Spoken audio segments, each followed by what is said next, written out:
and gentlemen, welcome back to my best of the decade. My previous video was match of the decade. If you didn't see it, go back and watch it. Today we are doing the best feud of the decade. So it's not one match, it's not two matches, it might not even be three matches, it might be 2 or 3 years of storytelling in wrestling.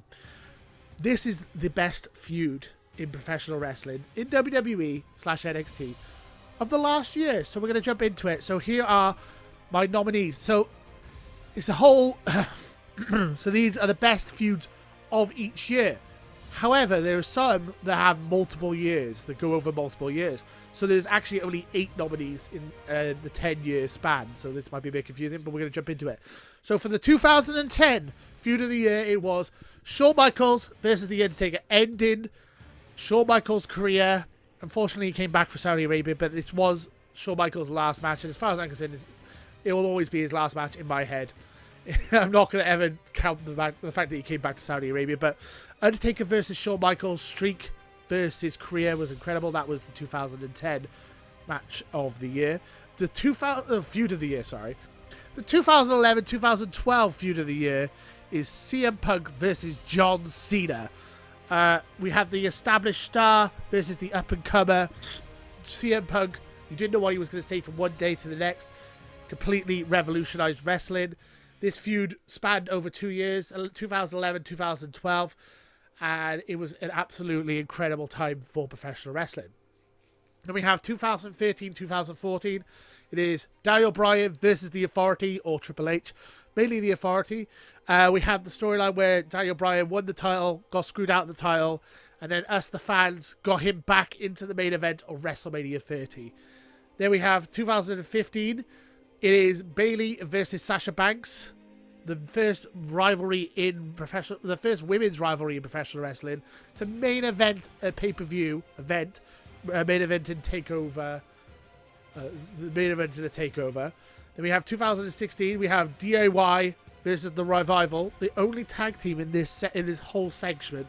The feud of the decade could be this tag team match. They had a couple of phenomenal tag team matches, ending with DIY finally winning the belts, and then it all went wrong. We'll get to that when we get to 2018. And the 2017 feud of the year would be John Cena versus AJ Styles, really establishing AJ Styles as a top star in WWE. John Cena kind of giving him the rub, he didn't really need it because obviously AJ Styles is phenomenal, no pun intended. These two had amazing matches, some of the best matches in WWE for the 2017, and also had an incredible match in 2016 as well. And then that leads to 2018, Tommaso Ciampa versus Johnny Gargano. Now this rivalry I put down for 2018, but you could cover it for multiple years. This has been going ever since the DIY Revival match back in 2016. So this rivalry has been going, and it still is going, really. It's had a couple of stop and starts because of injuries, but still an incredible rivalry. And then the 2019 rivalry of the year is Becky Lynch versus Charlotte. I mean, you could also put Ronda Rousey in there, but we're just going to put Becky Lynch and Charlotte as they're both full-time wrestlers at the moment. And those are the 8 nominees for feud of the decade. So, third place for feud of the decade goes to John Cena versus CM Punk. Now, if you watched my match of the decade, you'll see that this made go a lot higher. The Money in the Bank match was a lot higher than third place.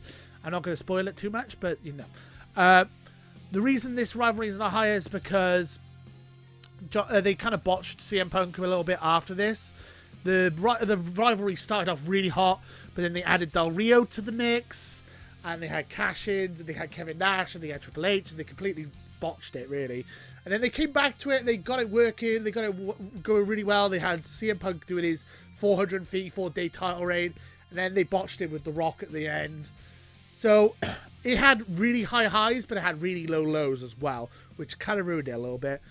2013-14 would be the second place, which is Daniel Bryan versus The Authority. Again, fantastic storytelling. Honestly, I can't say much bad about this one. I just think the number one is slightly better. And the number one rivalry is, I was talking about this earlier, is Johnny Gargano versus Tommaso Ciampa. This has been building up for what feels like years. It's been a long build. In the Cruiserweight Classic, we had Tommaso Ciampa and Johnny Gargano face each other for the first time in a WWE ring. And they had a tremendous match. They sat with each other, they hugged each other, they were friends. And then they became DIY, and they had an amazing rivalry with the Revival all the way through 2016, winning the titles.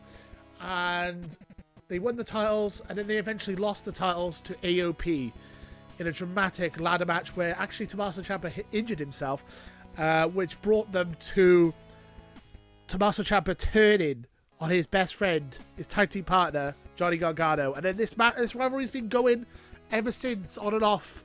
As I said, the problem is they keep getting, one of them always ends up getting injured, which is a shame because they're both fantastic wrestlers. But whenever they get in the ring with each other, it's magic, it's fire. They put on amazing matches.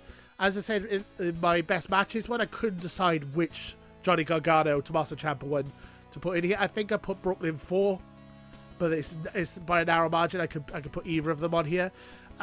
Incredible matches, incredible rivalry, and that is my rivalry of the decade, Johnny Gargano versus Tommaso Ciampa. What do you guys think? Let me know in the comments below what your favourite rivalry is of the decade. Do you agree? Do you disagree? Is it not even on this top 10 list, your favourite rivalry? Let me know in the comments below. And stay tuned for Wrestler of the Decade. Thank you guys for watching here, and until next time, get sweet.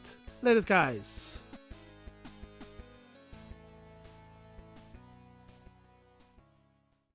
Join Potato Club today and too sweet that subscribe button.